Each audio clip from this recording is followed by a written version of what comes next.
हज़रत इमाम हुसैन के घोड़े का नाम जुलजिना था। जुलजिना घोड़ा हमारे प्यारे नबी हज़रत मोहम्मद सल्लल्लाहु अलैहि वसल्लम ने यह घोड़ा अपने प्यारे नवासे हज़रत इमाम हुसैन को दिया था। जुलजिना एक घोड़े का नाम नहीं बल्कि एक हस्ती का नाम है जिसने सब्र व इस्तिकामत का दामन अपने हाथ से छोड़ा ना और हज़रत इमाम हुसैन का साथ उनके आखिरी सांस तक दिया। हज़रत इमाम हुसैन जब दुश्मनों में घिरे हुए थे और हर तरफ से तीर नेज़े और भाले आकर आपके जिस्म मुबारक पर पेवस्त हो रहे थे तो जुलजिना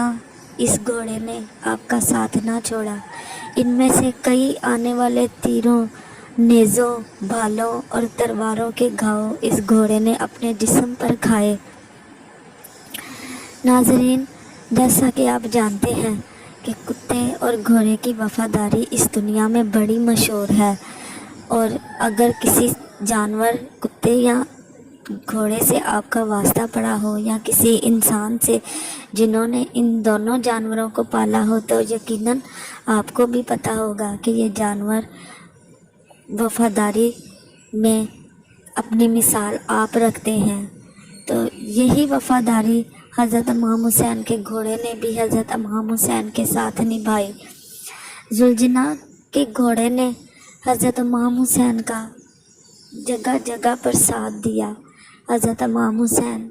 जब शहीद कर दिए गए तो इस घोड़े ने यजीदी लश्कर का डट कर मुकाबला किया। जब इमाम हुसैन इस दुनिया में ना रहे तो यजीदियों ने बेहद कोशिश की कि इस घोड़े को काबू कर लें और वो इस घोड़े को अपना बना लें, लेकिन कुर्बान जाएं उन प्यारों की मोहब्बत पर जो हमारे दिलों में भी बसती है कि उस घोड़े ने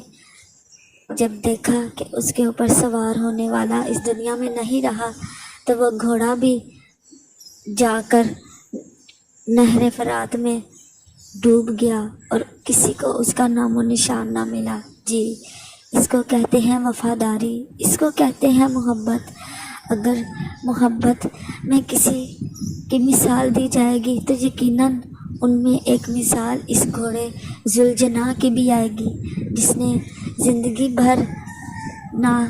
हज़रत इमाम हुसैन का साथ छोड़ा बल्कि उनके जाने के बाद भी अपनी वफ़ादारी का आला नमूना पेश किया और अपने आप को यजीदियों के हवाले ना किया बल्कि नहर फरात में जाकर गुम हो गया और किसी को उसका नामो निशान